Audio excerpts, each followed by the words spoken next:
نحمدہ ونصلی علی رسولہ الکریم اما بعد فاعوذ باللہ من الشیطان الرجیم بسم اللہ الرحمن الرحیم تبارک الذی جعل فی السماء بروجا وجعل فیہا سراجا وقمرا منیرا صدق اللہ العظیم۔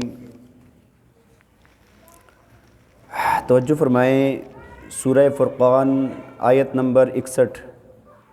اللہ تعالیٰ فرماتے ہیں، بڑی بابرکت ہے وہ ذات جس نے آسمانوں کے اندر برج بنائے جس نے آسمانوں کے اندر، اور جس نے آسمان کے اندر سورج کو رکھا، روشن چراغ رکھا اور روشن چاند کو رکھا۔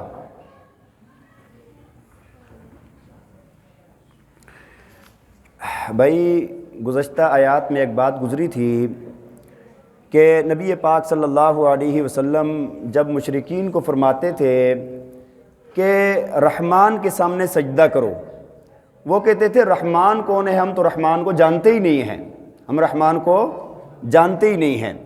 تو آج کی پہلی آیت میں اسی کا جواب دیا ہے کہ رحمان وہ ذات ہے جس کے اندر یہ صفات ہیں۔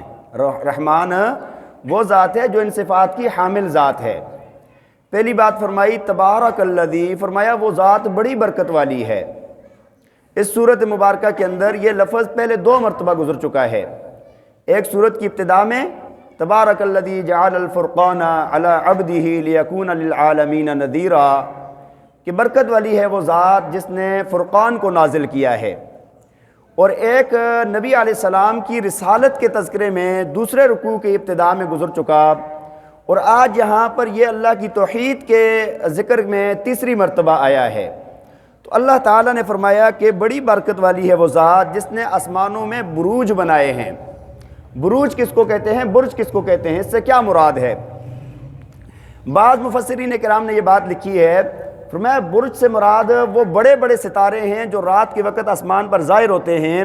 بعضوں کی روشنی سفید رنگ کی ہوتی ہے، بعضوں کی سرخ رنگ کی ہوتی ہے اور بعضوں کی نیلے رنگ کی ہوتی ہے، تو ان کو برج فرمایا گیا ہے کہ برکت والی ہے وہ ذات جس نے ایسے بڑے بڑے ستارے بنائے ہیں۔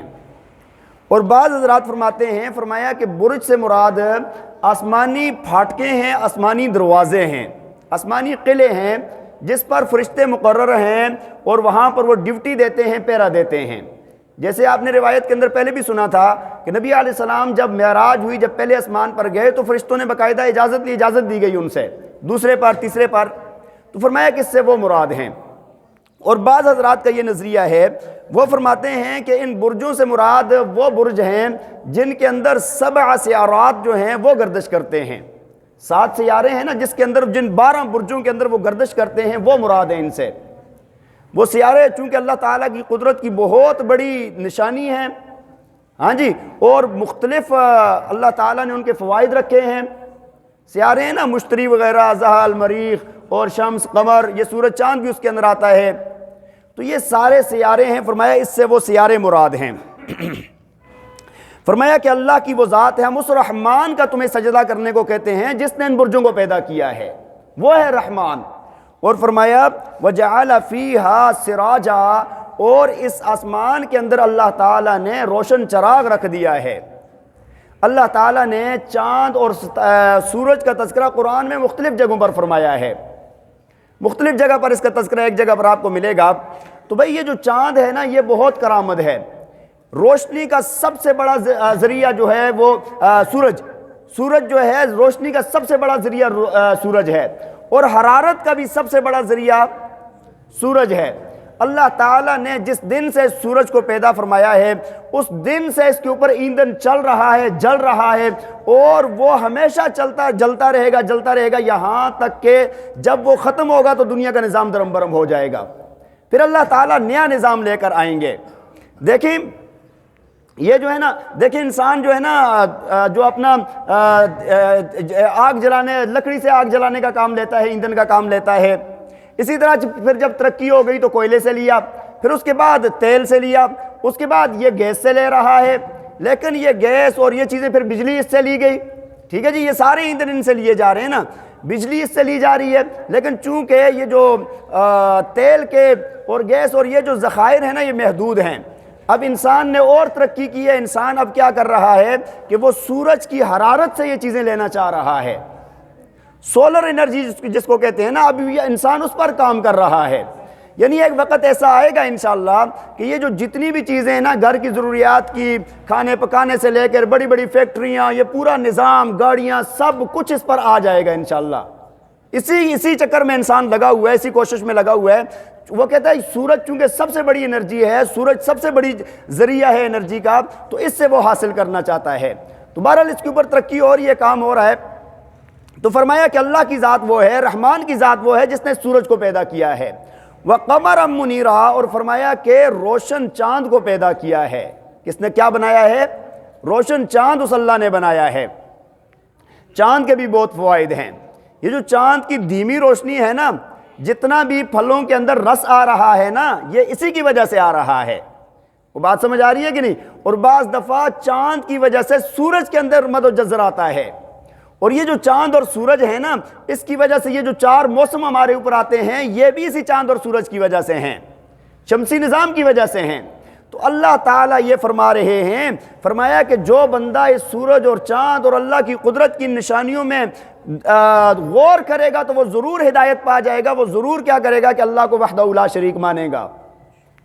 آگے فرمایا وَهُوَ الَّذِي جَعَلَ اللَّيْلَ وَالنَّهَارَ خِلْفَةً لِمَنْ أَرَادَ، فرمایا اور اللہ کی وہ ذات ہے جس نے رات اور دن کو آگے پیچھے آنے والا بنایا ہے۔ یہ بھی رب تعالیٰ کی قدرت میں سے ہے، دن اور رات کا آنا جانا، یہ بھی اللہ، دن کے وقت ہم کام کرتے ہیں، رات کے وقت آرام کرتے ہیں، تو یہ بھی اللہ تعالیٰ کی قدرت کی نشانیاں ہیں کہ بھائی جب سے کائنات بنی ہے، سائنس کہاں سے کہاں تک پہنچ گئی ہے، جب سے کائنات بنی ہے اس دن سے لے کر آج تک دن اور رات کے وقت کے اندر 1 سیکنڈ کا فرق نہیں آیا۔ یہ جو نظام چل رہا ہے نا، اتنا بڑا نظام جس کے اندر 1 سیکنڈ کا فرق نہیں آتا، تو یہ رب العالمین کی قدرت کی نشانی ہے۔ فرمایا یہ نشانیاں کس کے لیے ہیں؟ لمن اراد ان یذکر، جو بندہ نصیحت حاصل کرنا چاہے، او اراد شکورا، یا وہ شکر گزاری کرنا چاہے۔ جو شکر گزاری کرنا چاہے گا، جو نصیحت حاصل کرنا چاہے گا، وہ ان اللہ کی نشانیوں کے اندر غور اور فکر کرے گا، اور جو بندہ غور اور فکر کرے گا وہ اللہ کی ذات کو وحدہ لا شریک لازمی مانے گا۔ اچھا، یہ جو دن اور رات کا بدلنا ہے نا، وہ جس طرح ایک حدیث شریف کے اندر آتا ہے، فرمایا کہ اللہ تعالیٰ رات کے وقت میں اپنی قدرت شفقت کا ہاتھ پھیلاتے ہیں اور فرماتے ہیں بھائی جن لوگوں نے دن میں گناہ کیے ہیں وہ مجھ سے توبہ کر لو، اور فرمایا جب دن آتا ہے تو اللہ تعالیٰ اسی طرح ہاتھ پھیلاتے ہیں اور فرمایا کہ بھائی جنہوں نے رات میں گناہ کیے ہیں وہ مجھ سے توبہ کر لو۔ تو یہ رات اور دن کا آنا جانا بدلنا، یہ کیا ہے؟ اللہ تعالیٰ کی قدرت میں سے ہے۔ تو بھائی توبہ بھی کرنی چاہیے، دن کو بھی کرنی چاہیے، رات کو بھی کرنی چاہیے۔ اللہ تعالیٰ ہمیں عمل کرنے کی توفیق عطا فرمائے۔ وآخر دعوانا ان الحمد للہ رب العالمین۔